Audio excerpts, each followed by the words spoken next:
더불어민주당이 25일 소속 의원 170명 전원 명의로 이상인 방송통신위원장, 직무대행부 위원장 탄핵소추안을 발의했다.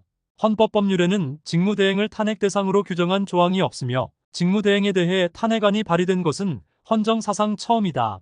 민주당은 이상인 직무대행이 방통위원장 업무를 하고 있으니 탄핵 대상이란 입장이다. 법조계에서는 민주당이 헌법과 법률을 확대 유추 해석하면서 입법부 권한을 넘어 법률, 해석권까지 마음대로 행사하고 있다는 비판이 나왔다. 민주당의 이번 탄핵소추안 발의는 방통위 기능을 정지시켜 MBC 경영진 교체를 막기 위한 차원이다. 현재 방통위는 김홍일 전 위원장이 탄핵소추 직전에 사퇴하면서 이상인 직무대행 1인 체제로 운영되고 있다. 국회 인사청문 절차가 진행 중인 이진숙 방송통신위원장 후보자를 윤석열 대통령이 그대로 임명할 경우 2인 체제가 되고 각종 의사결정을 할 수 있게 된다. MBC 대주주인 방송문화진흥회 방문진 이사진 재구성, MBC 경영진 교체 등이 이어질 수 있다. 민주당은 이를 막기 위해 이상인 직무대행 탄핵 카드까지 꺼낸 것으로 보인다. 민주당의 이상인 직무대행 탄핵 소추를 두고 자기 모순이라는 지적이 나왔다. 한 달 전 국회 과학기술정보방송통신위의 민주당 간사인 김현 의원은 방통위원장, 직무대행도 탄핵 대상에 포함시키는 방통위법 개정안을 발의했다. 한 법조인은 민주당 스스로도 직무대행은 탄핵 대상이 아니라는 걸 알고 있다는 의미라고 했다. 허영 경희대 석좌 교수는 직무대행이 탄핵 대상이라고 헌법과 법률에 명시되지 않으면 무죄 추정의 원칙처럼 공직자에게 유리하게 해석하는 게 법 해석의 원칙이라며 탄핵이 위법하게 남발되고 있다고 했다.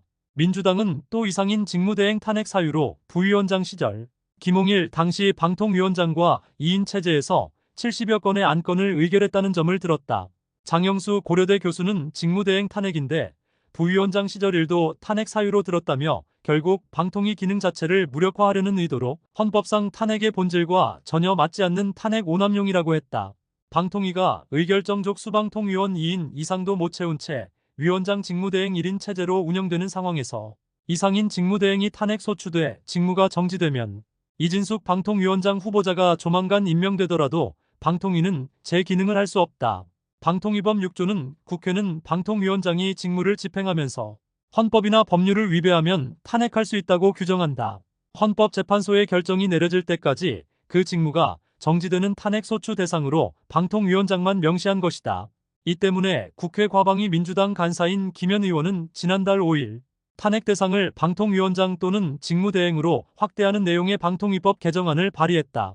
하지만 민주당은 이날 이상인 직무대행 탄핵안을 발의하면서 직무대행자는 방통위원장 권한 행사에 따른 책임도 진다면서 직무대행도 탄핵 대상이라고 주장했다. 입법 불비를 정비하겠다며 직무대행을 탄핵 대상에 추가한 방통위법 개정안까지 발의한 민주당이 법이 개정되기도 전에 직무대행 탄핵에 나선 것은 자기 모순이자 법을 무리하게 확대 해석한 것이란 지적이 나온다.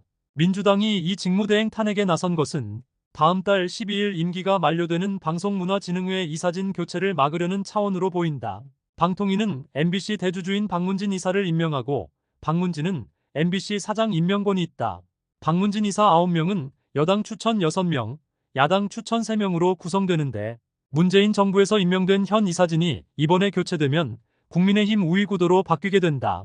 이진숙 방통위원장 후보자가 조만간 임명돼 박문진 이사 교체 절차를 마무리하면 MBC 사장이 교체될 수도 있다고 보고 그가 임명되기 전에 이상인 직무대행을 탄핵 소추해 방통위 기능을 정지시키려 한다는 것이다. 위원장 포함 방통위원 5인 체제로 운영되는 방통위의 최소 의결 정족수는 2명이다. 민주당이 이 직무대행을 탄핵해 직무를 정지시키면 윤석열 대통령이 이진숙 후보자를 조만간 임명하더라도 혼자서는 박문진 이사를 교체할 수 없게 된다. 이에 이 직무대행은 26일 국회 탄핵안 표결 전 자진 사퇴할 것으로 알려졌다. 여권 관계자는 거대 야당의 위법 부당한 탄핵 소추이지만 방통위의 기능 정지를 막기 위해 윤 대통령이 새 부위원장을 임명할 수밖에 없는 상황이라고 했다. 방통위원 5인은 대통령 지명 2인, 위원장, 부위원장과 국회 추천 3인, 여당 1인, 야당 2인으로 구성되는데 이 직무대행은 방통위법에 따라 대통령 지명 부위원장으로 임명됐기에 대통령이 곧바로 후임자를 임명할 수 있다.